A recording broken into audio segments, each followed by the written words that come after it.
Bulan Sya'ban itu bulan untuk menyirami apa yang kita tanam. Setelah ditanam, diperhatikan, disirami. Wa Ramadan syahru hasadiz zara'. Bulan Ramadan bulan untuk panen. Berapa banyak orang yang mencampakkan hidayah, menganggapnya sebuah beban dalam kehidupan, sehingga dia menjauh dari jalan-jalan kebaikan. Maka kita kembali harus bersyukur kepada Allah atas nikmat hidayah ini, lebih daripada syukur kita atas nikmat harta dan kesehatan yang diberikan. Allahumma salli wa sallim ala abdika wa rasulika sayyidina wa maulana Muhammadin wa ala alihi wa ashabihi ajma'in. Ya Allah, semoga salawat dan salam senantiasa Engkau curahkan untuk hamba kekasih-Mu, untuk baginda Nabi kita Muhammad alaihi salatu wassalam, untuk keluarga beliau, untuk istri-istri beliau, untuk putra-putri beliau, dan untuk seluruh sahabat Nabi. Semoga Allah meridai kita bersama mereka. Amma ba'd. Hari ini tanggal 8 dan tidak terasa jemaah, kita semakin mendekat ke hari kiamat, di mana di antara tanda-tandanya masa itu semakin pendek.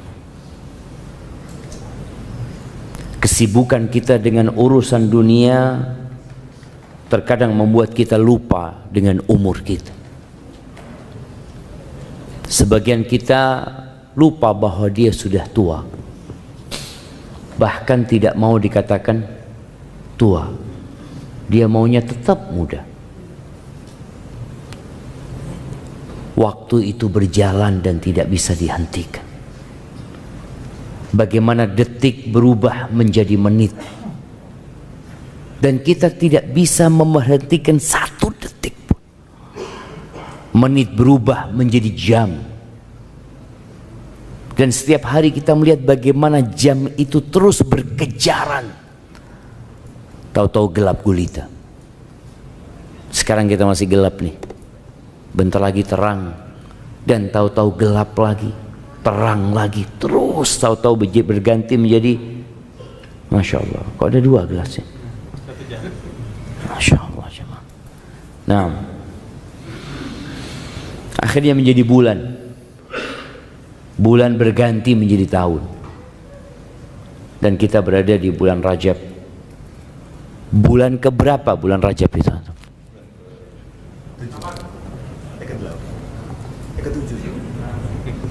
Ke-8, ke-7, ke-8, ke-7. Coba dihitung. Betul. Barakallahu fikum.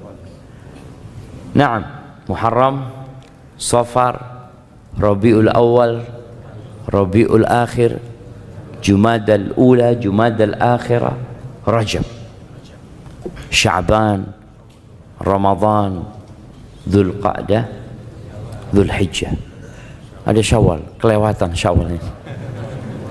Kita ini ingatnya sama Syawal terus ya, Ma. Karena orang-orang pada berpikir untuk mudik di bulan Syawal. Ahibati fillah, kenapa kita perlu berbincang tentang persiapan Ramadan sekarang? Kenapa kok nggak nunggu akhir bulan Sya'ban, Ustaz? Orang kalau mau menikah kira-kira butuh persiapan berapa lama?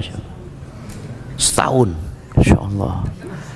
Ya, ada yang nunggu setahun, ada yang ditunda sama calon mertuanya, nunggu selesai kuliah, itu bisa 4 tahun persiapannya. Bicara bulan Ramadan ini, Allah Azza wa Jal memberikan sebuah keistimewaan untuk bulan ini, yang kita semua tahu, tapi terkadang kita lupa. Bagaimana Nabi alaihi salatu wasallam menjelaskan tentang keutamaan bulan ini, bahwa di malam pertama di bulan Ramadan itu pintu-pintu surga dibuka, jemaah. Pintu-pintu neraka ditutup. Antum dapat melihat ya, ketika ada mall baru dibuka, kemudian diumumkan akan dibuka tanggal sekian dan tanggal sekian. Lalu disampaikan di sana akan ada promo, akan ada ini dan itu. Subhanallah, orang itu akan mencatat tanggalnya untuk mempersiapkan diri. Bagaimana kalau yang dibuka itu pintu surga, yang ditutup pintu neraka? Dan subhanallah akan ada penyeru yang terus menyeru kepada kebaikan. Setan-setan dibelenggu. Dan di setiap malam bulan Ramadan itu ada orang-orang divonis bebas dari api neraka. Wa fihi lailatun khairun min alfi syahr. Dan di bulan Ramadan kata Nabi alaihi salatu wassalam, ada satu malam yang lebih baik dari 1000 bulan. Lebih baik dari umur kita semua. Siapa yang umurnya 1000 bulan sekarang? Jamaah, ada yang umurnya 1000 bulan? 83 tahun kira-kira, plus 4 bulan. 6 ada? Hampir nggak ada. Dahulu umat-umat sebelum umatnya Nabi alaihissalam dikasih umur yang panjang mereka. Nabi Nuh saja berdakwah selama 1000 kurang 50 tahun. Dan disebutkan bahwa beliau meninggal dunia itu umurnya 1400 tahun. Dan umur kita pendek. Namun Allah Azza wa Jalla memberikan kesempatan kepada kita dengan adanya tambahan umur buat manusia. Salah satunya dengan Lailatul Qadar yang lebih baik dari 1000 bulan. Ya, sebenarnya kita merasakan ada yang mempersiapkan diri untuk bulan Ramadan di bulan Rajab. Dengan apa? Dengan seringnya kita mendengar doa di bulan Rajab ini, Allahumma barik lana fi Rajab wa Sya'ban wa ballighna Ramadan. Oh, hadisnya dhaif itu Ustaz. Iya betul, hadisnya dhaif, tapi nggak apa-apa dibaca tanpa menisbatkannya kepada Rasul sallallahu alaihi wasallam. Dibaca sebagai bentuk kita kepingin dengan bulan Ramadan, kita berdoa agar disampaikan ke bulan Ramadan. Ahibati fillah, bulan Rajab ini salah satu bulan haram. Yang kita tahu bulan haram itu ada 4, sebutkan itu. Muharram,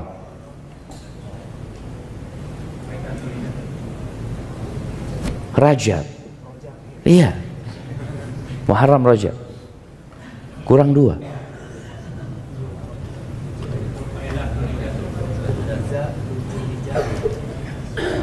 Dzulhijjah, Syawal.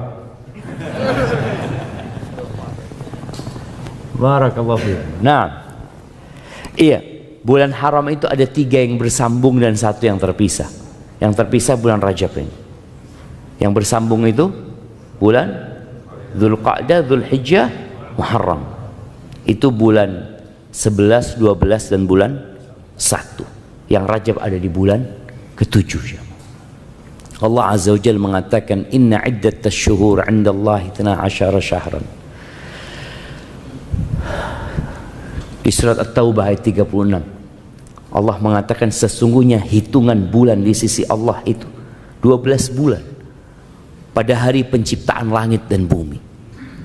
Bayangin, ini sudah ada ketentuan 12 bulan itu sejak penciptaan langit dan bumi, ada dalam ketetapan Allah Azza wa Jalla di Lauhul Mahfuz.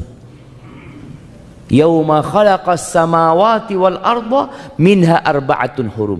Di antaranya ada 4 bulan haram.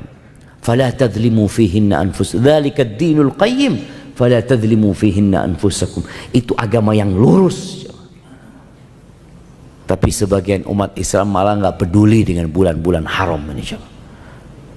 Yang ada sekarang banyak kaum muslimin sedang sibuk memikirkan apa? Imlek kemarin. Kita lihat di banyak media, oke, Imlek itu punyanya siapa? Punyanya orang-orang Cina, orang-orang Konghucu mungkin. Ya sudah, biar mereka yang meramaikan hal itu. Sebelumnya ada tahun baru Masehi. Punya siapa? Punya orang-orang umat Kristiani. Biar mereka yang ribut. Kenapa kita harus disibukkan dengan kegiatan orang lain? Antum ketika melihat ada orang punya acara jemaah di pinggir jalan ya. Apakah kemudian semua orang turun di tempat itu? Duduk, ada acara ya? Iya, saya mau ikut, kata lu. Bapak siapa, kata dia. Antum akan ditolak sama orang itu. Kenapa? Karena bukan acaranya antum. Tapi kenapa banyak umat Islam yang dengan acara orang lain sibuk dia jemaah? Ya, karena lupa dengan identitas dirinya. Bapak ini siapa? Umpamanya ada tulisan acara pertemuan perkumpulan orang-orang Padang mamanya. Kadang kala mereka perantau itu kan bikin acara pertemuan gitu loh. Tahu-tahu antum mampir di sana. Antum akan ditanya, "Bapak orang mana?" "Orang Padang." "Bukan. Saya orang Jawa," kata dia. "Loh, maaf. Ini acaranya orang Padang, Bapak." Tapi sebagian kita nggak malu. Nggak malu. Kata Nabi SAW, "La tattabi'unna sanana man kana qablakum." Kalian benar-benar akan mengikuti ajaran-ajaran orang-orang sebelum kalian. Bayangkan, kalian itu orang sekarang mengikuti ajaran orang sebelum kalian. Dan mengikutinya secara persis ya, shibran bi shibrin. Jadi sejengkal persis satu jengkal kita mengikutinya. Wa dhira'an bi dhira'in. Satu hasta juga kita mengikutinya. Hatta law dakhalu juhra rabbin. Kata Nabi SAW, kalau orang-orang itu masuk ke lubangnya dhab, salah satu jenis iguana padang pasir itu jemaah, kalian akan masuk. Maka hibati fillah mengingatkan kembali dengan bulan-bulan Islam yang sudah ditetapkan sama Allah, dan ini bukti identitas kita. Ana muslim. Bulan Rajab adalah salah satu bulan haram yang dimuliakan, yang memiliki keutamaan, yang berbuat dosa di dalamnya tidak sama dengan di waktu yang lainnya. Maka Allah katakan, "Fala tadhlimu fihinna anfusakum." Kalian jangan mendolimin diri kalian di bulan-bulan itu. Para ulama tafsir menyebutkan boleh jadi maknanya 12 bulan, tapi secara khusus 4 bulan haram ini. Di bulan itu orang-orang jahiliyah sebelum Islam itu memuliakan bulan-bulan haram. Kok bisa orang jahiliyah memuliakan, Ustaz? Karena ketetapan ini sudah ada sejak kapan? Penciptaan langit dan bumi. Bukan sejak diutusnya Rasul sallallahu alaihi wasallam, bukan. Makanya orang jahiliyah nggak perang di bulan-bulan haram itu.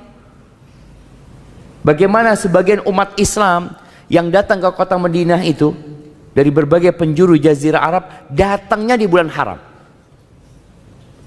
Karena bangsa Arab kalau masuk bulan haram, ngelihat kafilah dagang nggak berani mereka merampoknya. Bahkan disebutkan melihat pembunuh bapaknya, mereka nggak berani balas dendam. Kenapa? Bulan haram.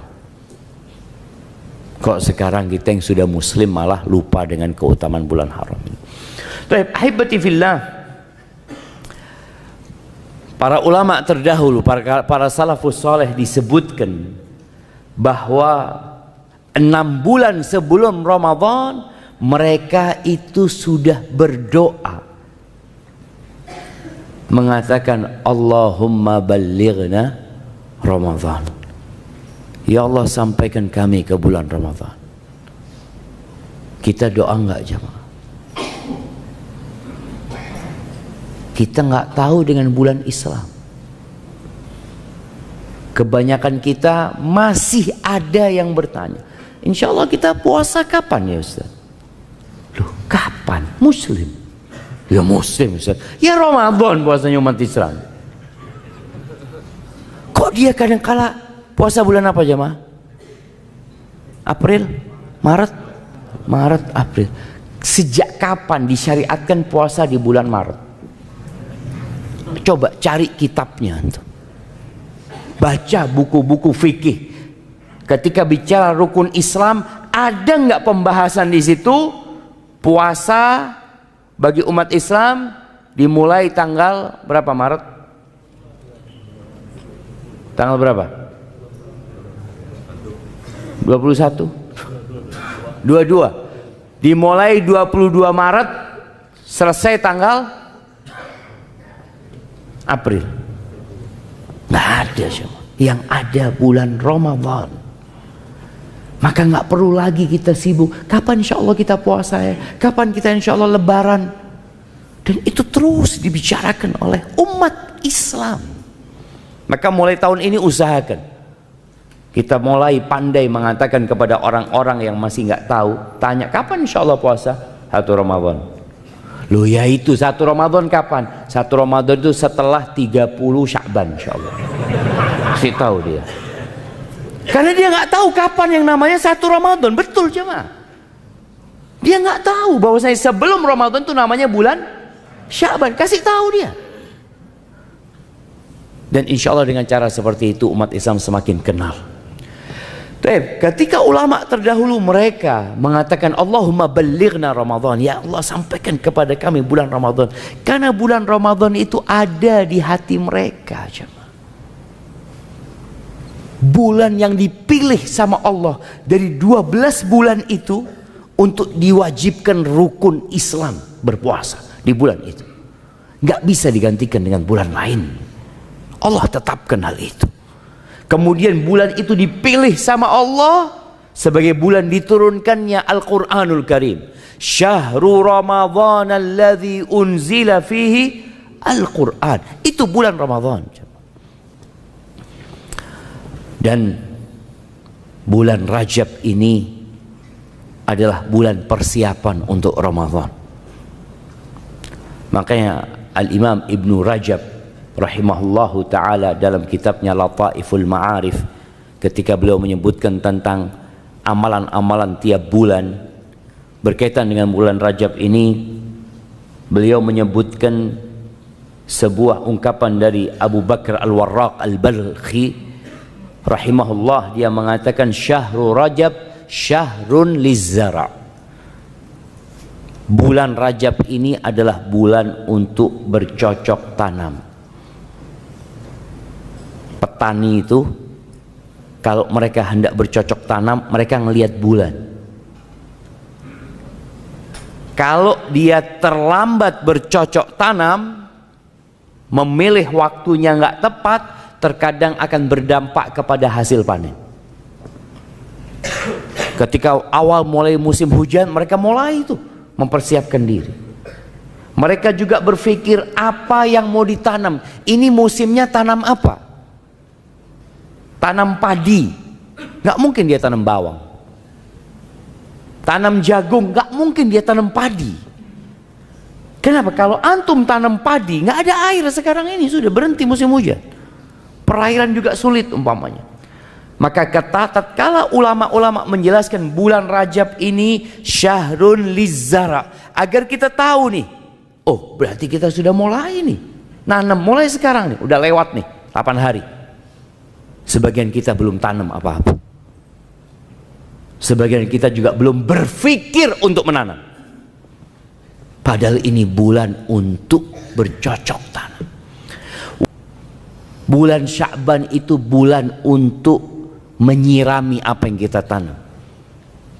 Setelah ditanam, diperhatikan, disirami, wa Ramadan syahru hasadiz zara.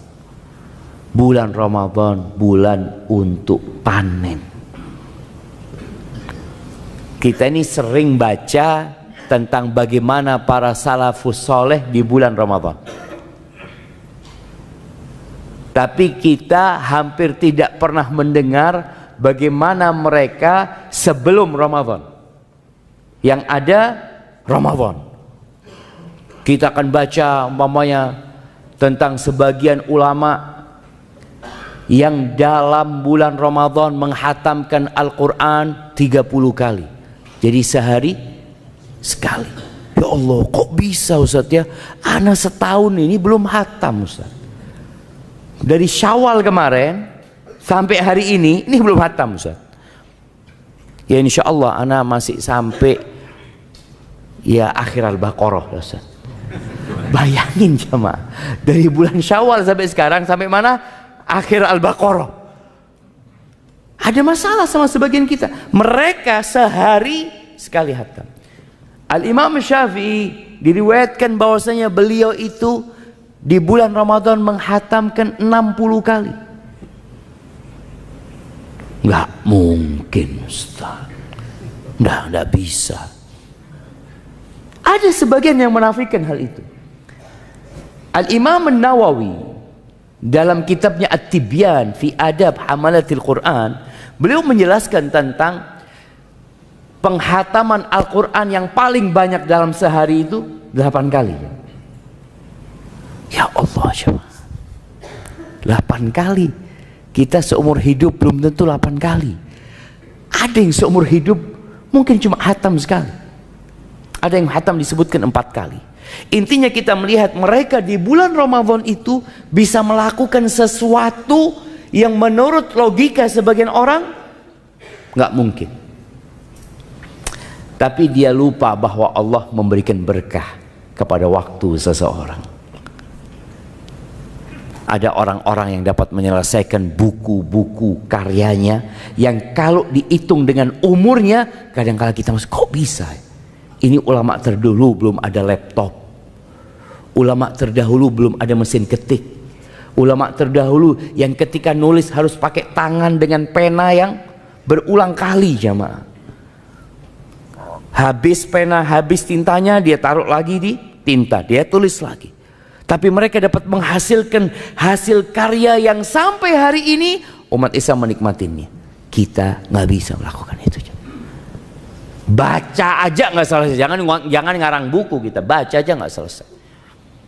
Maka disinilah berkah, dan juga mereka menjelaskan adanya persiapan dan pelatihan yang dilakukan mereka sebelum bulan Ramadan.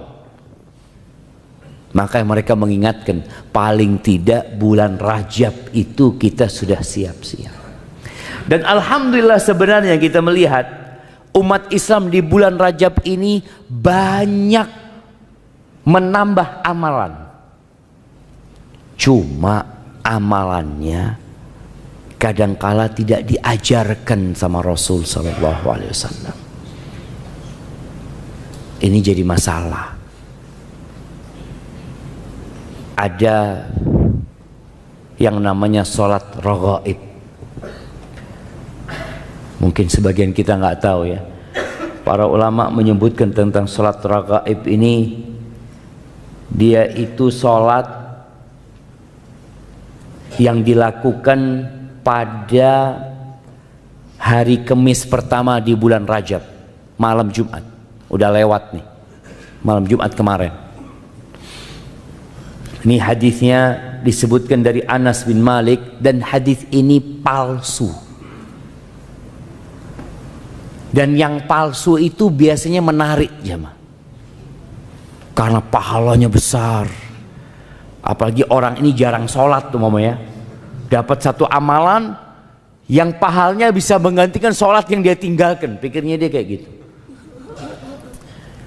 Bunyi hadisnya mengatakan, ma min ahadin yasumu yaumal khamis, tidak ada satupun orang yang puasa hari Kamis awal bulan Rajab.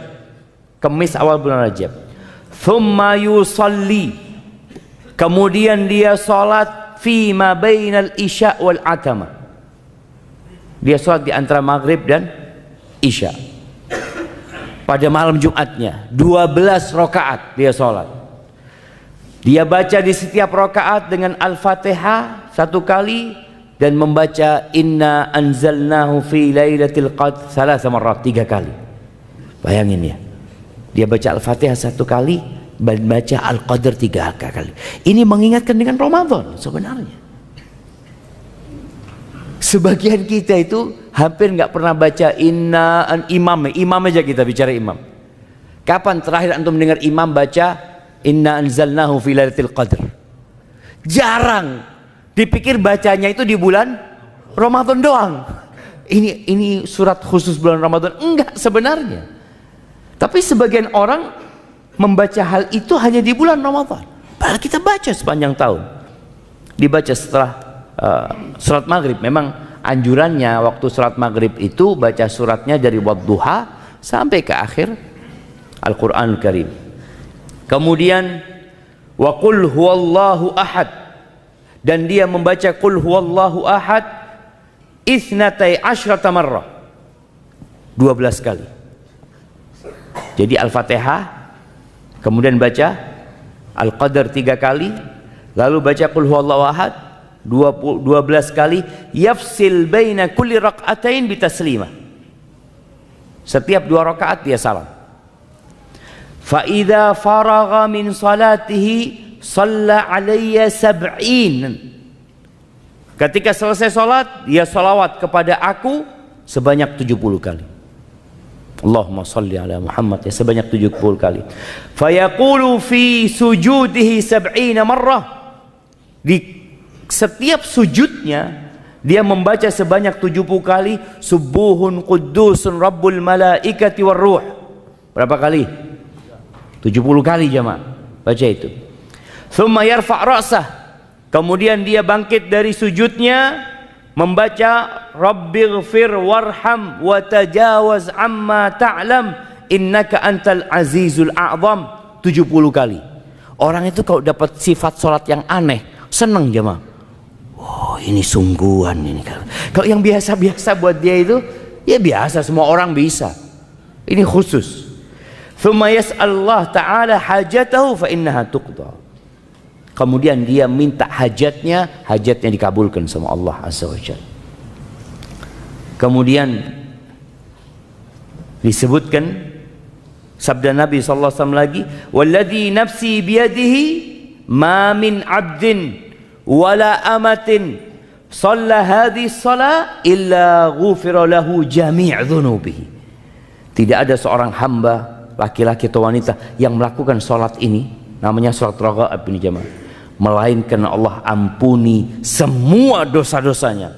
Walau kanat mithla zabadil bahr, walaupun sebanyak buih di lautan, wa adadir ramal, sebanyak pasir di muka bumi ini, wa waznil jibal, walaupun dosanya seberat gunung-gunung yang ada di muka bumi ini, wa waraqil asyjar, sejumlah daun-daunan di pohon, wa yashfa yaumal qiyamah, dan dia pada hari kiamat akan memberikan syafaat fi 700 ahli baitihi, memberikan syafaat kepada 700 keluarganya yang sudah ditetapkan divonis masuk neraka.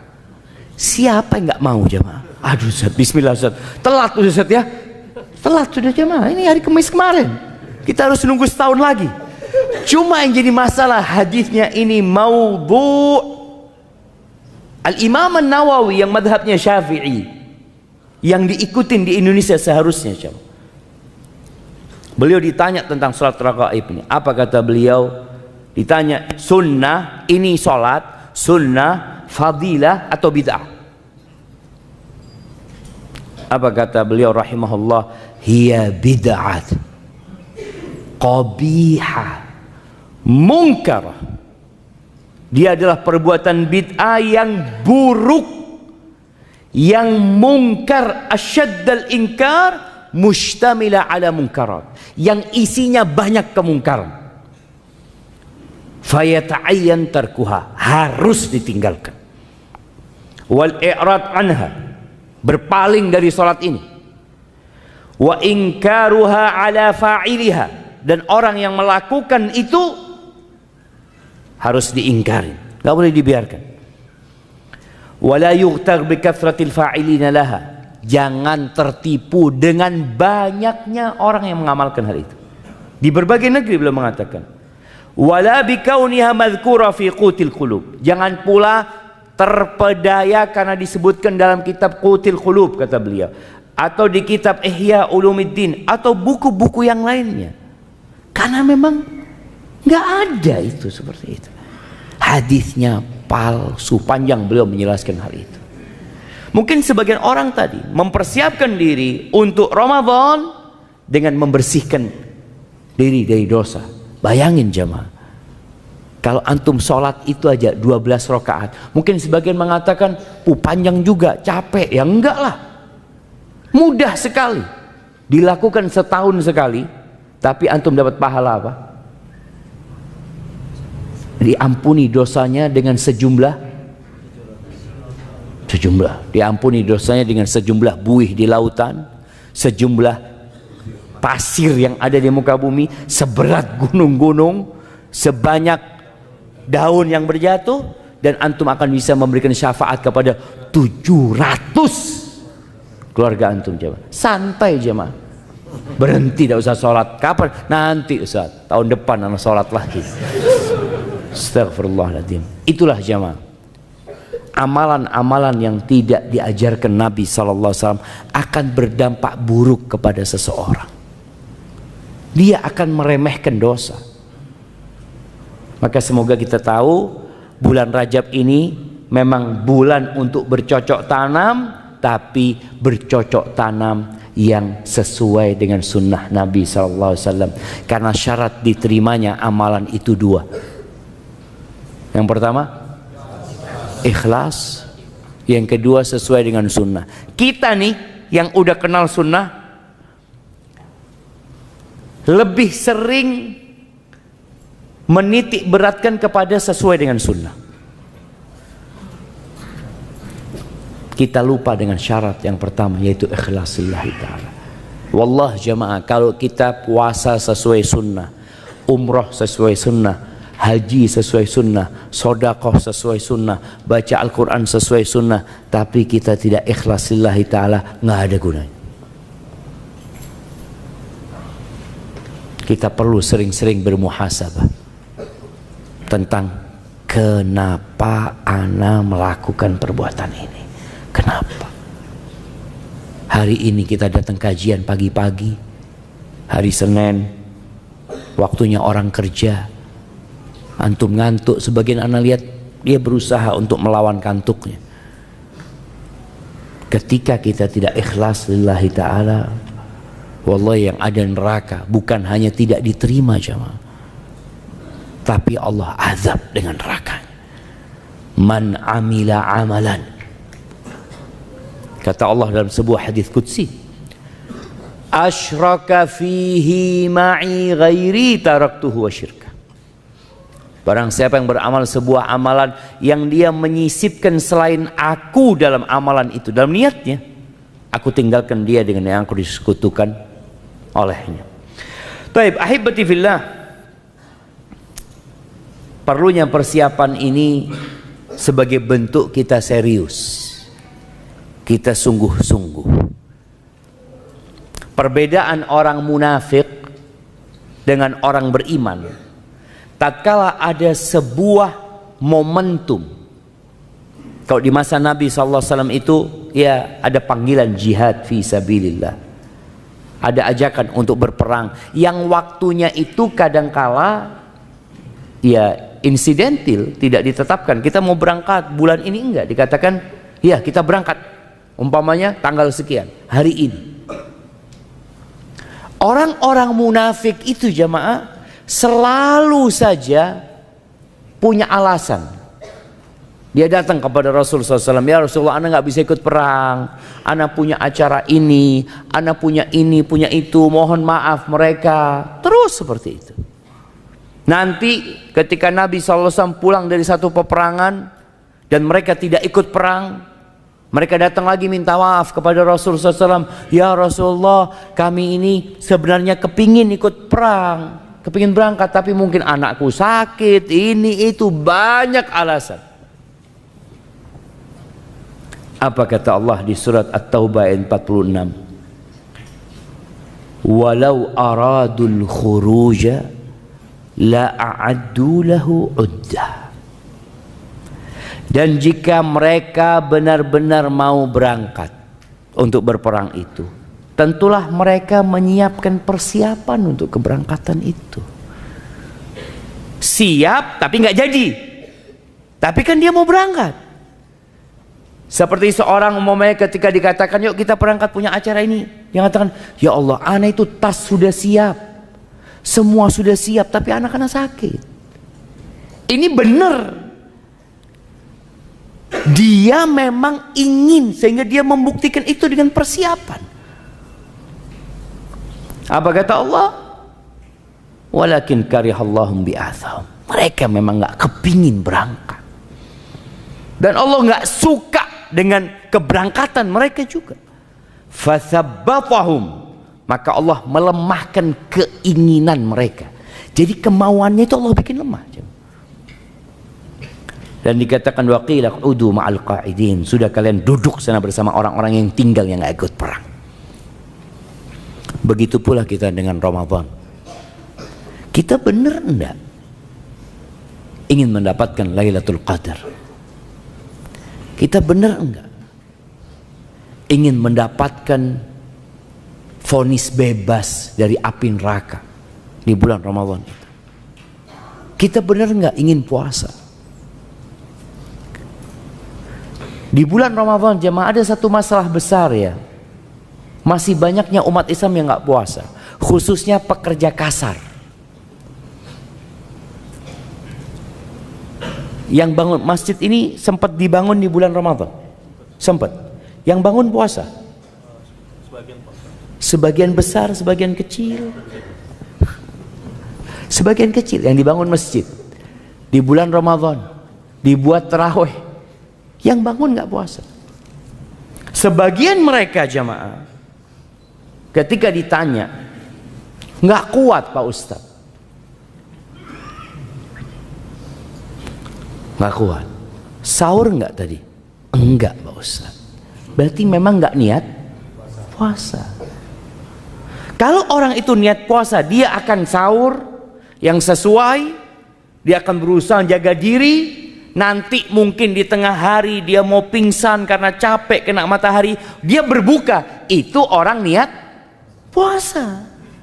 Tapi ini orang memang tidak sahur, yang ada sarapan. Benar, mereka berangkat kerja mereka sarapan. Ketika ditanya kenapa nggak puasa, capek, nggak bisa puasa. Seperti itu pula kondisi orang-orang munafikin. Maka Allah sebutkan walau aradul khuruj, jikalau mereka benar punya keinginan untuk berangkat perang, la a'addu lahu udda, pasti mereka itu mempersiapkan persiapan. Maka di sini antum dapat melihat kenapa para ulama terdahulu kok bisa hatam Quran sehari 1 kali, 2 kali, ada yang 3 malam hatam Al-Quranul Karim. Kok bisa ya mereka iktikaf ya? Mereka kan punya keluarga Pak Ustaz. Mereka kan juga butuh urusan dunia. Mereka persiapkan. Di sini loh waktu Rajab ini. Antum mau iktikaf nggak? Mau iktikaf Ustaz? Ya persiapkan sekarang. Oh kan masih lama Pak Ustaz. Persiapannya sekarang bulan Rajab ini. Yang mau ngajukan cuti mungkin. Orang itu kalau mau mudik persiapannya berapa lama untuk beli tiket kereta api jemaah? Sebulan. 2 bulan sebelum kadangkala mereka sudah mempersiapkan jamaah. Bahkan setahun sebelumnya mereka persiapan buat mudik. Dari sisi dia menabung ya.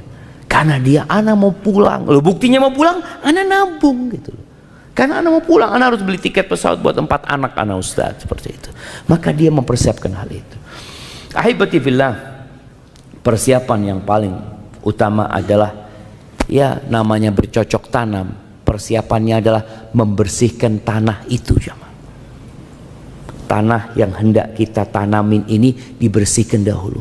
Mungkinkah antum menanam jagung sedangkan ilalang masih tumbuh tinggi? Nggak mungkin. Bisa Ustaz, bisa, tapi hasilnya jelek.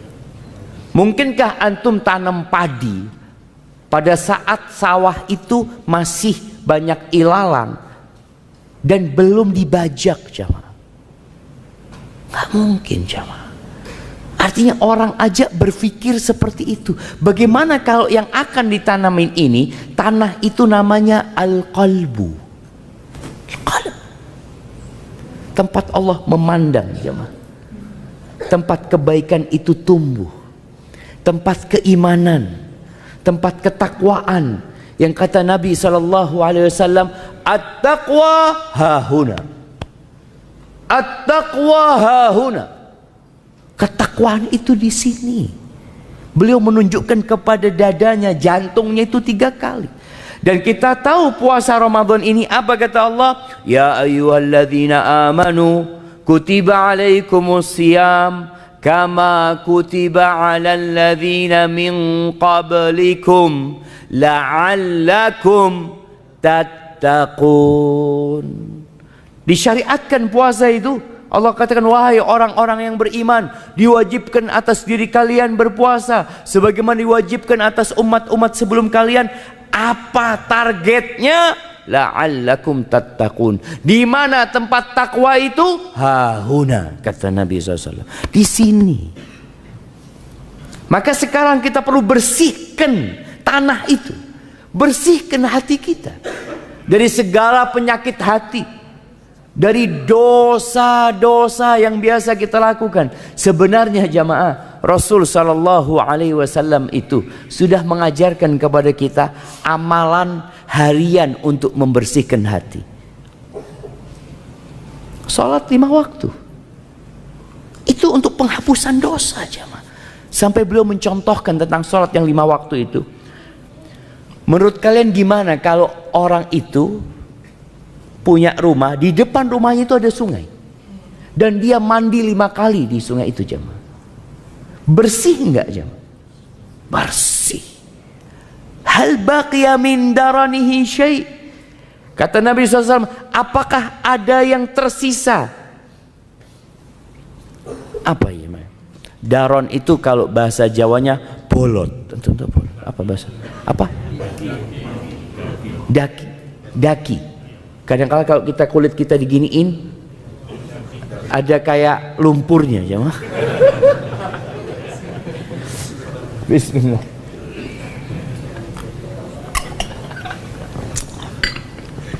Apakah ada yang tersisa? Nggak ada yang tersisa.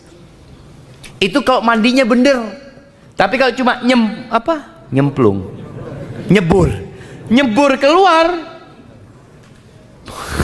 ya kayaknya nggak berubah, jemaah. Yang ada cuma basah doang. Begitu pula dengan kualitas sholat kita.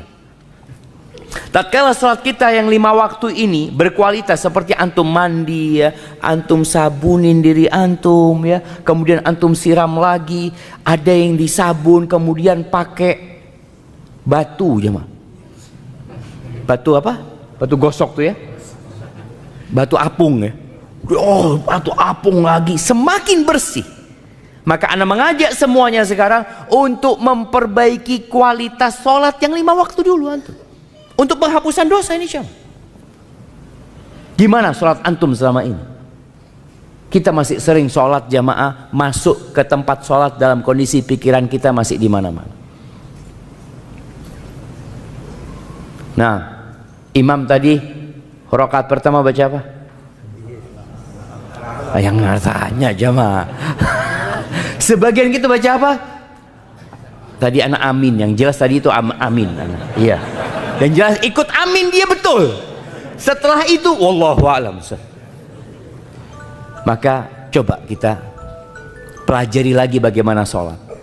Bacaan sholat kita yang mungkin selama ini hanya satu model, yang membuat kita terjebak dalam rutinitas sehingga tidak lagi merasakan, itu kita tambah dengan bacaan-bacaan yang diajarkan Nabi SAW lainnya. Umpamanya selama ini kita sholat itu Ruku selalu membaca Subhana Rabbiyal Azim. Subhana Rabbiyal Azim. Kan sah Pak Ustadz? Iya sah. Sampai mati antum baca itu pun sah.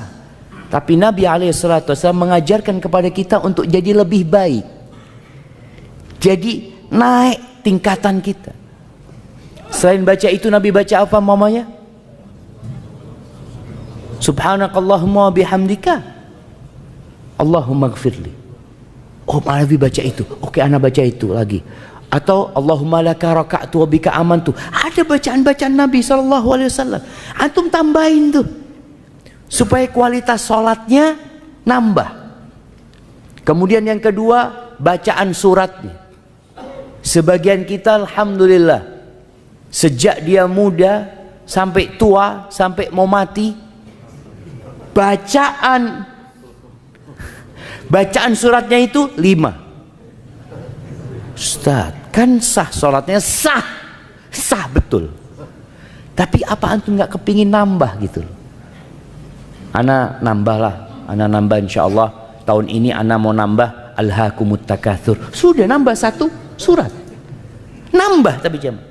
Makanya kalau antum tiap tahun nambah 1 surat, umur antum 50 tahun, insyaallah antum hafal 50 surat. Yang umur 40 tahun anggap sudah, yang dari umur 1 sampai 10 tahun itu nggak dihitung sudah jemaah, karena dia sudah punya hafalan yang pendek-pendek itu, yang dia hafal ketika dia masih kecil. Dia punya 40 surat jemaah. Sudah hatam juz amma plus 3 surat. Juz amma selesai, tambah al-mursalat, tambah al-insan, tambah al-qiyamah, itu 40 surat yang umurnya 40 tahun. Tapi kita melakukan itu enggak jemaah? Oh, jangan memberatkan Pak Ustadz. Bukan urusan memberatkan. Jemaah, ini setahun sekali nambah 1 surat. Tapi kadang-kala kita nggak punya, keinginan aja nggak punya. Tadi kita sebutkan bagaimana Allah menegur orang-orang munafikin. Walau aradul khuruj, kalau mereka punya keinginan untuk berangkat, buktinya apa? Persiapan. Kalau kita punya keinginan tiap tahun menambah 1 surat, buktinya apa? Ana lakukan. Tiap hari ana dengerin Ustaz. Insya Allah jamaah 1 bulan antum tiap hari dengarkan Alhaakumut Takatsur, hafal. Insya Allah, nggak sulit. Itu mamanya. Bacaan, tadi bacaan ruku, bacaan Qur'annya diperbaikin, kemudian bacaan sujudnya. Kita berusaha untuk menjaga kualitas sholat ini, karena ini termasuk bentuk kita membersihkan hati kita dari dosa-dosa itu. Kemudian memperbaharui taubat. Nabi SAW tiap hari jemaah, beliau beristighfar, membaca Rabbil firli wa tub alayya innaka antat tawwabur rahim 100 kali. Ini selain yang kita baca selesai sholat ya. Ini beliau di luar itu, yang dalam beberapa riwayat disebutkan membacanya itu selesai sholat duha. Rabbil firli wa tub alayya innaka antat tawwabur rahim. Ustaz, itu kan buat orang yang banyak dosanya Ustaz. Ana ini baru pulang umroh Ustaz. Masya Allah. Jadi sebagian orang ini jamaah, dia merasa ana masih bersih. Nabi SAW jamaah, beliau benar-benar mengajarkan kepada kita agar kita tidak sok suci. Dengan cara apa? Nih orang yang paling suci, orang yang dijaga dari semua dosa, maksum Nabi kita SAW. Bahkan Allah mengatakan, qad ghafarallahu laka ma taqaddama min dzambika wa ma ta'akhkhar.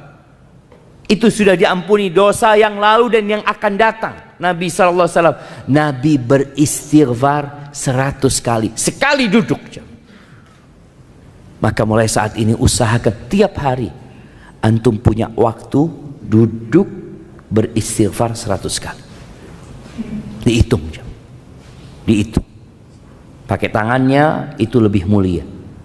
Tapi yang nggak biasa ngitung mungkin bisa pakai tasbih umpamanya. Tapi tasbih ini jangan sampai kelihatan orang, karena ada orang yang habis pakai tasbih langsung di gelang. Iya Ustaz, kan nggak apa-apa. Iya nggak apa-apa, tapi kadangkala jadi ria, kelihatan. Ada yang lebih parah lagi, kadangkala antum habis tasbih langsung dikalungkan. Nggak dikalungkan di situ, digantung di mobilnya. Insyaallah, supaya kelihatan ini orang ahli tasbih. Ustaz suudzon, Ustaz ya, jangan suudzon makanya. Enggak, jangan suudzon. Husnudzon gimana? Mungkin buat hiasan, Ustaz. Ah, itu husnudzon. Iya, mungkin buat hiasan, bukan dia mau nunjukkan dia ahli tasbih. Tapi ingat, hitung jangan, hitung. Boleh pakai tasbih, menurut pendapat yang boleh pakai tasbih, tapi meninggalkan yang lebih utama. Yang lebih utama pakai tangan kita. Karena ini bicara tentang alat untuk menghitung. Ada yang emak-emak sekarang subhanallah ya, pakai yang apa? Yang digital, cincin ya. Ana sampai ngelihat itu dihiasin seperti permata, ini itu. Ya Allah, buat apa? Ini alat untuk ngitung, bukan alat untuk gaya. Tapi akhirnya berubah jadi untuk bergaya. Ingat, bukan hanya sekedar alat untuk menghitung. Kalaupun antum mau menghitung banyak orang umpamanya, antum bisa menghitung dimasukkan ke kantongnya, dihitung. Rabbi ighfirli wa tub alayya innaka antat tawwabur rahim. Loh, kan kelihatan mulutnya Ustaz pakai masker. Betul, Anda lihat masker ini juga bisa menjadi alat menyembunyikan zikir kita aja mah. Antum pokoknya kalau mau zikir pakai masker. Sampai orang ketahuan, oh ini lagi berzikir ini. Padahal orang udah nggak pakai masker semuanya, dia sendirian pakai masker. Tapi intinya kita berusaha untuk menyembunyikan hal itu. Usahakan jemaah setiap hari, mulai hari ini antum sudah camkan, ana mau seperti Nabi SAW, sekali duduk 100 kali istighfar. Dan antum merasakan bagaimana hati itu jadi bersih.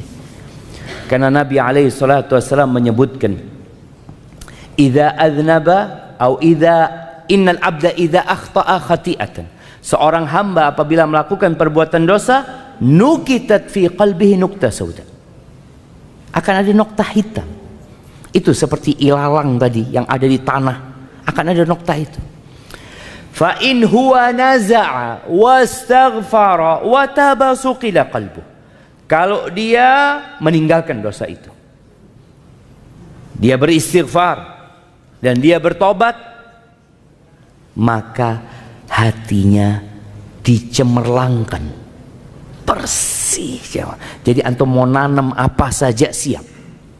Wa in ada zida fiha, kalau dia kembali berbuat dosa, bukan bertobat tapi nambah dosanya, maka akan ditambah nokta hitam itu hatta ta'luwa ala qalbi, sampai menutupin yang namanya jantungnya.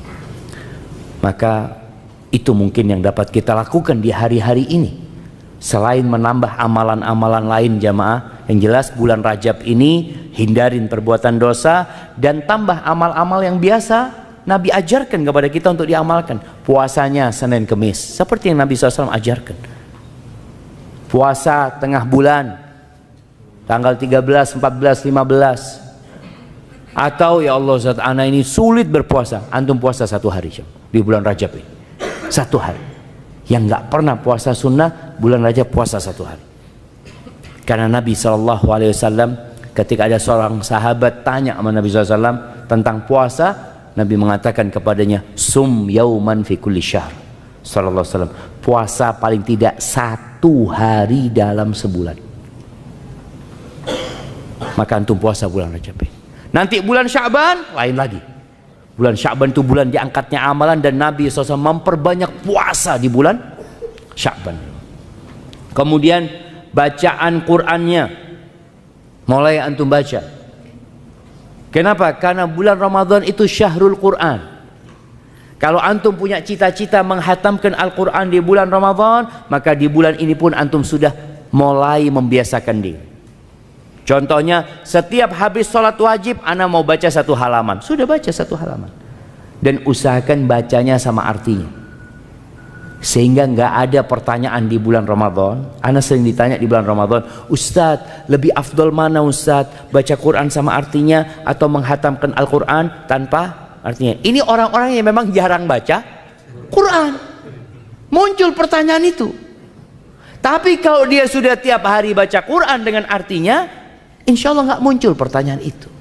Karena dia sudah terbiasa dengan membaca dengan artinya. Jadi petunjuk dalam Al-Quran itu didapat dengan kita membaca artinya. Pahala insya Allah didapat dengan kita membaca huruf-hurufnya. Ahibati fillah. Kemudian bicara tadi membersihkan hati jamaah, bersihkan hati dari segala penyakit juga jamaah.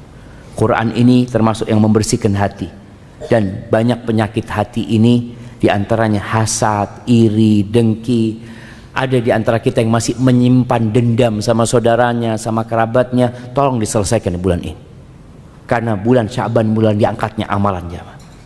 Yang punya ya mungkin tidak bertegur sapa dengan saudaranya, mulai saat ini antum datang minta maaf sama dia. Dengan itu semoga Allah ia membersihkan hati kita dan kita benar-benar siap untuk masuk ke bulan Ramadan. Allahumma barik lana fi Rajab wa Sya'ban wa ballighna Ramadan. Baik, itu mungkin dapat Anda sampaikan. Ini ada beberapa pertanyaan yang masuk. Bismillah.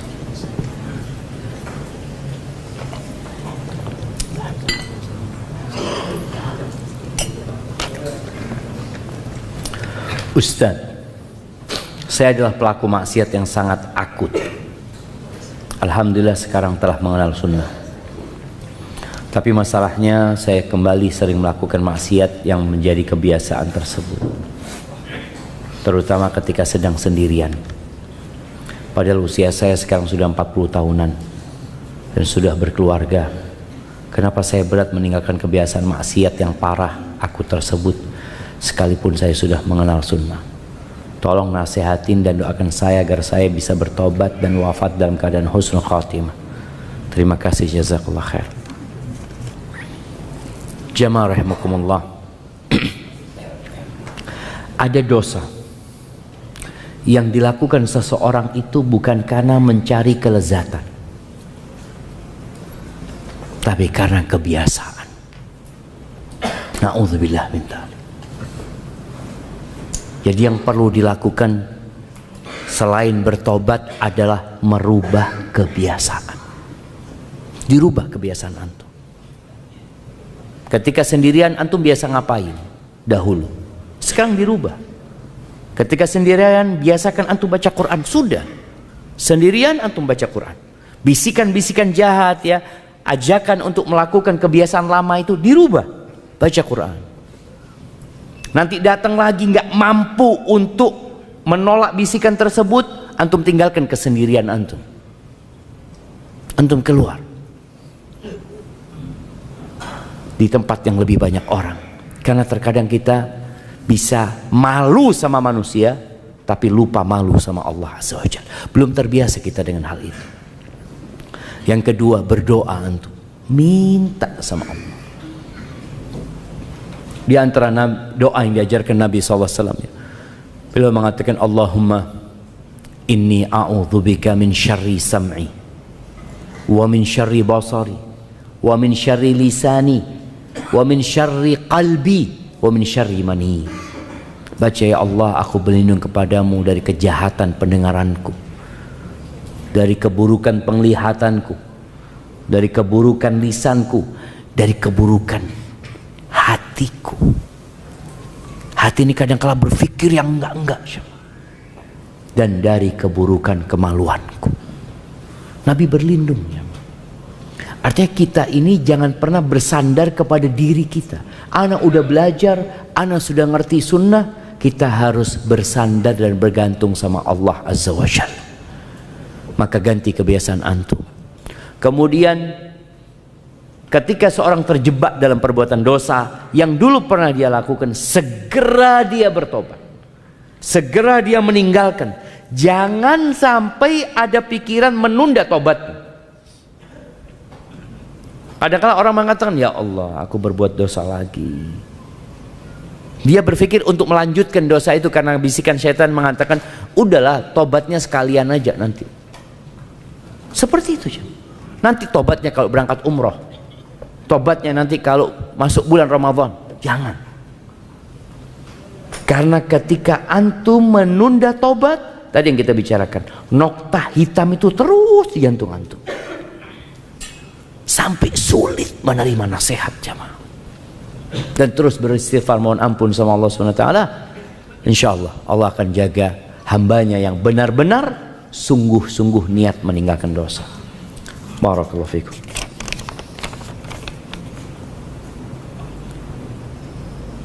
Suami saya berencana iktikaf tahun ini, namun tidak anak izinkan.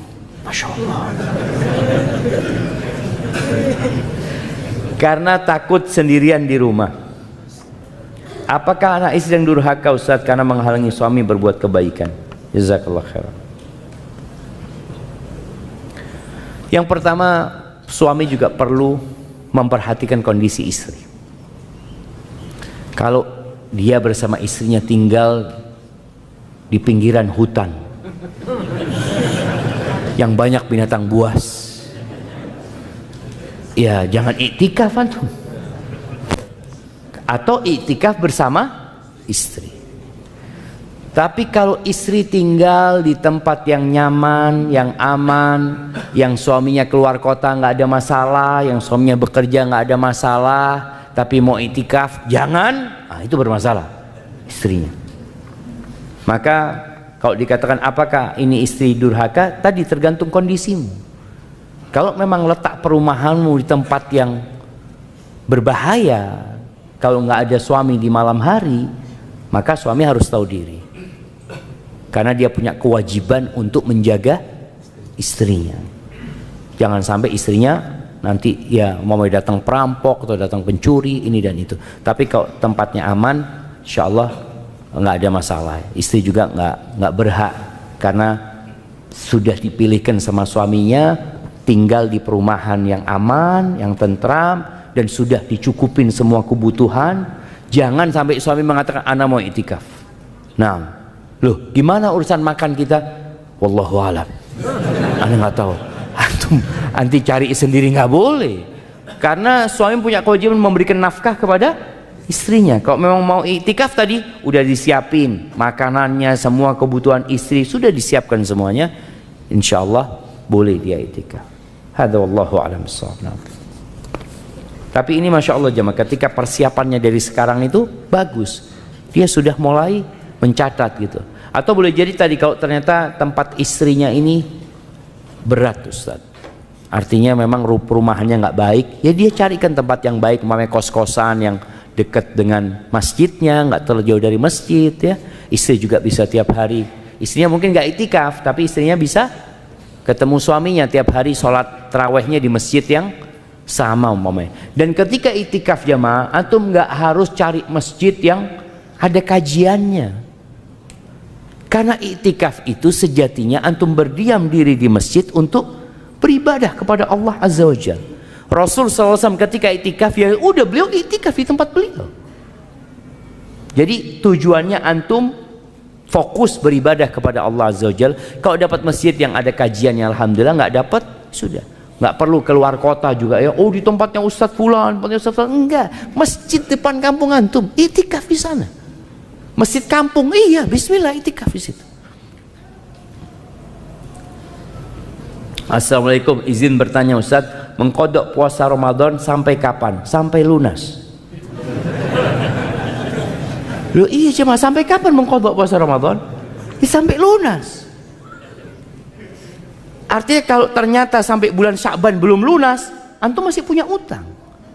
Dan Allah kasih waktu mengkodok itu jemaah sampai datang waktu yang selanjutnya. Artinya kita dikasih waktu sampai bulan Sya'ban, karena nanti masuk Ramadan sudah ada kewajiban yang baru. Maka tolong disegerakan mengkodoknya, jangan sampai lewat Ramadan. Tapi kalau kemudian sampai lewat Ramadan belum bayar utang, tetap itu terhitung utang, harus dikodok gitu. Dan juga harus beristighfar mohon ampun sama Allah SWT. Ustadz, untuk ibu hamil dan menyusui, jika niat puasa tapi qadarullah harus dibatalkan karena kondisi tertentu, apa masih mendapatkan pahala ya Ustaz? Cuma niat saja itu sudah ditulis pahala. Bagaimana kalau dia niat kemudian sudah puasa lalu dibatalkan karena kondisi? Dapat pahala itu jemaah. Dia tetap akan mendapatkan pahala. Dan kita ini jemaah bermuamalah dengan Allah yang tahu dengan isi hati kita. Maka kita jangan sampai sibuk dengan penglihatan manusia, lupa dengan pengawasan Allah kepada kita. Makanya niat seorang mukmin itu bisa jadi lebih besar daripada amalannya.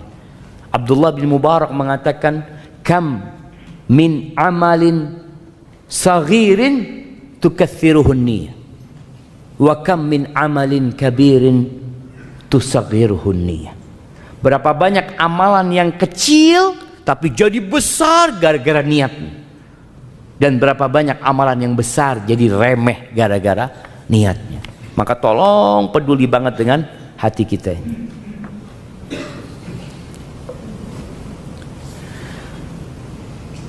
Semoga Allah merahmati Ustaz dan keluarga serta seluruh kaum muslimin. Ustaz, sebagian salaf di 6 bulan setelah Ramadan berdoa agar amalan diterima, dan 6 bulan sebelum Ramadan berdoa agar disampaikan di bulan Ramadan. Apakah ada riwayat-riwayat doa-doa yang dibaca sebagian salaf tersebut Ustaz? Jazakallah khair. Wallahu a'lam bishawab ya. Kalau riwayat tentang nas doanya, teks doanya enggak pernah ana lihat ya, ana nggak pernah mendapatkannya. Mungkin ada di buku-buku para ulama, tapi yang jelas berdoa minta diterima itu seperti doanya Nabi Ibrahim, Rabbana taqabbal minna innaka antas samiul alim. Makanya setelah Ramadan itu biasanya mereka saling mendoakan dengan ucapan apa? Taqabbalallahu minna wa minkum. Itu yang riwayat disebutkan, mereka saling mendoakan dengan taqabbalallahu minna wa minkum. Kalau bicara bagaimana doa supaya disampaikan ke bulan Ramadan, ya mungkin seperti yang ada riwayat dhaif, Allahumma ballighna Ramadan ya, atau Allahumma barik lana fi Rajab wa Sya'ban wa ballighna Ramadan. Mohon nasihatnya Ustaz buat suami saya, insyaallah. Ini kayaknya dibawa ke sini suami yang masih merokok. Apa ada doa khusus Ustaz? Ana suka kasihan, tidur aja nggak tenang, batuk terus. Ini jam. Orang kadang-kala karena kebiasaan, udah kebiasaan dia merokok. Sebagian mereka itu sudah tidak menikmatin lagi jam. Rokok itu udah nggak menikmatin dia, karena dia apa ya, batuk ini itu. Tapi karena kebiasaan jadi nggak enak kalau nggak ngerokok gitu loh. Terus bagaimana? Nah, kembali kepada tadi cerita Allah di surat Taubah. Andai kata orang-orang itu niat, walau aradul khuruj la'addu lahu udda. Mereka benar-benar niat, bertekad untuk berjihad, mereka akan persiapan. Kalau orang itu niat berhenti merokok, jemaah, niat, dia akan persiapan. Yang pertama dia lakukan adalah berdoa. Minta sama Allah, ya Allah bantulah hamba ya Allah untuk berhenti ngerokok ya Allah, bantulah hamba ya Allah. Ada sebagian orang nggak berani doa itu jemaah karena masih enak rokok. Gimana anda mau minta berhenti ngerokok, dia masih menikmatin rokok. Maka minta kepada suaminya, ajak suaminya, mas doa mas, minta sama Allah, ya Allah bantulah hamba untuk berhenti ngerokok ya Allah, bencikan kepada hamba rokok ini Allah. Minta sama Allah. Dengan cara seperti itu insya Allah Allah bantu. Dan ini istri masya Allah ya, kadang-kala bapak-bapak yang masih merokok ini jangan sampai didoakan istrinya cepat mati. Nah kadang-kala istri ngomong, ya Allah ini sakit-sakitan terus gini kan ngerepotin, kalau langsung mati kan nggak apa-apa. Itu jangan sampai seperti itu, karena memang ada suami-suami yang nggak tahu diri, disayang sama istrinya tapi dia nggak merasa disayang gitu. Barakallahu fikum.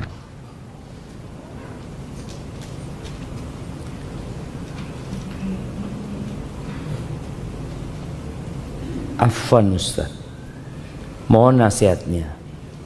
Bagaimana menolak ajakan dari keluarga ziarah ke Banten? Ke Banten.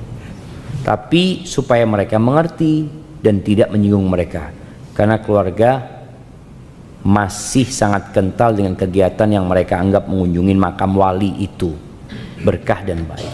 Ahibati fillah, ketahuilah bahwasanya ziarah kubur itu baik. Ziarah kubur itu dianjurkan. Bahkan Nabi SAW nyuruh, ala fazuruha, ziarah kuburan. Tujuannya apa? Ini yang orang kadangkala lupa dengan tujuan ziarah kubur yang utama. Nabi SAW ketika menyuruh para sahabat ziarah kubur, tujuannya apa? Fa innaha tudzakirul akhirah. Ziarah kubur itu mengingatkan kepada akhirat. Ziarah kubur itu melembutkan hati. Itu tujuannya. Bukan ngalap berkah ketika ziarah kubur. Sebagian orang itu ziarah kubur tujuannya dunia, bukan akhirat. Tujuannya ziarah kubur supaya lancar rezekinya, usahanya ya lebih bagus, lebih ramai. Ada yang seperti itu jamaah. Maka silahkan ziarah kubur. Dan jangan merepotkan diri ziarah kubur ke tempat yang jauh. Karena sejatinya kuburan yang di dekat rumah kita itu juga dianjurkan untuk diziarahin. Maka Al-Imam Nawawi menyebutkan bahwasanya diperbolehkan kita itu ziarah kuburannya orang kafir. Tujuannya apa? Ingat mati. Bukan mendoakan orang kafir, bukan. Tujuannya kita datang ziarah ini loh, orang terkaya di Indonesia. Oh ini ya, mati gitu. Allah. Jadi tujuannya itu supaya ingat mati, ingat sama akhirat jamaah, bukan ingat sama dunia. Adapun mendoakan yang meninggal dunia itu nggak harus ziarah kubur. Di sini di masjid antum bisa doakan orang tua antum, bisa doakan ulama-ulama yang meninggal dunia. Di sini antum doakan mereka. Ketika antum berangkat umroh di tempat-tempat mustajab, antum doakan orang-orang yang berjasa, yang mereka banyak berbuat baik kepada antum umpamanya. Itu di waktu-waktu yang mustajab. Tidak harus dengan ziarah kuburnya. Kalau memang kita pas ziarah kubur ya kita doakan. Tapi tujuan utamanya adalah tudzakiru al-akhirah, mengingatkan akhirat. Jadi kalau tadi dikatakan bagaimana ketika keluarga ngajak ziarah, ayo ziarah ya. Ini ada kuburan di sebelah sini. Nggak harus kuburan yang jauh, jamaah. Ajak bismillah. Kita lihat di sana, kita doakan mereka yang meninggal, ucapan salam kepada mereka supaya ingat akhirat. Masya Allah jamaah. Urgen. Pertanyaan terakhir jamaah. Assalamualaikum Ustaz. Semoga Ustaz dan keluarga senantiasa dalam lindungan Allah Subhanahu wa taala. Afan Ustaz, ana bertanya di luar materi. Ana mempunyai seorang istri yang ngefans dengan artis Korea. Mendengarkan musik, kasar kepada suami. Loh, ana pikir yang nonton Korea itu jadi lembut ya. Katanya lembut-lembut mereka, gimana nggak tahu ya. Kasar kepada suami dari perkataan maupun tindakan, melalaikan sholat, mengakhiri sholat, bahkan pernah sampai meninggalkan, itu pun bukan sesekali. Tidak ingin mempunyai anak, sedangkan anak menikah hampir 3 tahun dan tidak membantu anak berbakti kepada orang tua. Apa yang harus anak lakukan Ustaz? Antum bungkus saja.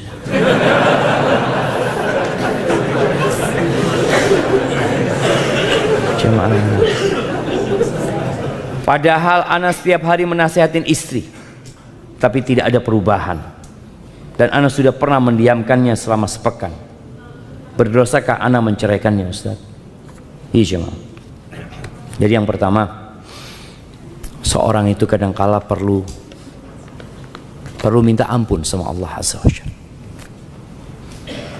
Kalau ternyata dia memilih istrinya ini tidak sesuai dengan kriteria yang sudah ditentukan dalam agama.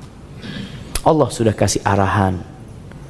Wa ankihul ayama minkum wassalihina min ibadikum wa imaikum. Allah sudah kasih arahan yang soleh-soleh, yang baik, yang dinikahin. Nabi SAW juga memberikan penjelasan. Tapi antum kok akhirnya dapat istri seperti ini? Boleh jadi dia dulunya soleha, enggak usah, dia dulu soleha, cuma kalau karena bergaul ini dan itu, dia jadi seperti ini. Maka antum cari tahu penyebabnya, dia seperti itu. Kalau ternyata penyebabnya memang sebelum menikah dia sudah seperti itu, berarti masalahnya ada di siapa? Di antum. Tapi kalau ternyata enggak Ustaz, dia awalnya suka ngaji, Masya Allah, nurut sama suami, setelah dia suka bergaul sama fulana umpamanya dia berubah, berarti kan penyebabnya itu. Antum perlu mencari tahu penyebabnya. Baik, kalau bicara antum memberikan nasihat, setelah memberikan nasihat jamaah, lalu dia tidak mau mendengarkan, perlu didiamkan. Bukan sebulan, bukan sepekan, boleh jadi sebulan, boleh jadi 2 bulan antum diamkan. Ada salah satu istri Nabi SAW itu yang didiamkan sama Nabi SAW 3 bulan ya. Siapa yang tahu namanya? Nah, Hafsah, bukan. Nah, Zainab bintu Jahsh. Yang ngomong Hafsah kasih hadiah nggak apa coba? Itu didiamkan 3 bulan kira-kira sama Nabi SAW. Gara-gara Zainab ini sempat rasis. Ketika Nabi SAW datang minta tolong sama Zainab untuk meminjamkan ontanya kepada Sofia, dia mengatakan kepada Nabi SAW, "Ata'madu ila ba'iri fatu'ti hadhil yahudiyah." Engkau mau ambil ontaku, engkau pinjamkan kepada orang Yahudi. Itu Nabi marah, ditinggal sama Nabi SAW 3 bulan. Sampai Zainab itu sudah kayaknya dia akan diceraikan sama Nabi SAW. Dia berpikir itu. Kasurnya Nabi itu sudah diberdirikan sama dia. Maka ketika antum memang serius untuk memperbaiki istri antum, antum lihat dia termasuk yang butuh sama antum tidak. Jadi memang masalahnya seorang suami ketika dia ngasih nasihat, tapi habis itu dihubungin istrinya, sang istri akan pasang badan. Suamiku butuh sama aku. Tapi ketika engkau pastikan enggak, aku kepingin engkau benar. Aku butuh sama engkau tapi sebagai seorang istri yang soleha. Tapi kalau ternyata dia nggak berubah, kalau dikatakan apakah antum berdosa kalau menceraikan? Enggak, ini sebuah kemuliaan buat antum. Dan boleh jadi dengan antum menceraikan dia, semoga dia dapat suami yang bisa memperbaiki dia. Kalau ternyata antum tidak bisa memperbaiki, dan semoga antum dapat ganti yang lebih baik. Dan termasuk lama jemaah ini pengaruh media sekarang ya. Perempuan nggak mau punya anak ya. Korea itu kayak gitu. Sekarang Korsel, mana lagi Jepang ya, Cina sendiri, pada nggak mau punya anak mereka jemaah. Karena juga ini nggak tahu apakah istrinya bekerja atau tidak. Kadang-kadang ada perempuan-perempuan yang dipekerjakan oleh suaminya untuk cari tambahan nafkah. Tapi ada perempuan yang memang niat bekerja sendiri. Maka biasanya perempuan yang tidak bekerja itu, ya kalau dia soleha, dia akan nurut sama suaminya gitu. Enggak, aku akan mau punya anak, aku akan didik anakku dengan baik. Tapi gara-gara dia harus bekerja, kadang-kadang dia merasa aku kalau, dan itu penyebabnya jemaah yang anak baca tadi malam, anak baca itu. Kenapa kok terjadi resesi seks di sana? Ternyata mereka menyebutkan bahwa mereka itu adalah perempuan-perempuan pekerja yang dia kalau hamil dia baru dapat cuti melahirkan saja. Cuti hamil itu nggak ada buat dia. Coba perempuan itu kalau dikasih cuti hamil selama 9 bulan, cuti lahiran 3 bulan, cuci nyusui 2 tahun, insya Allah pada mau punya anak mereka jamaah. Setiap cuti dikasih gaji bulanan, nggak apa-apa gitu kan. Cuma ini kan mereka dipekerjakan terus dipekerjakan, maka mereka malas mau punya anak. Alhamdulillah syariat Islam ini memberikan sebuah kemuliaan dan penghormatan buat para wanita yang memberikan nafkah siapa? Laki-lakinya, suaminya yang memberikan nafkah. Hadza wallahu a'lam bissawab. Itu yang dapat Anda sampaikan, kurang lebihnya mohon maaf. Semoga Allah menyampaikan kita ke bulan Ramadan. Allahumma ballighna Ramadan. Subhanakallahumma bihamdika asyhadu an la ilaha illa anta astaghfiruka wa atubu ilaik. Assalamualaikum warahmatullahi wabarakatuh.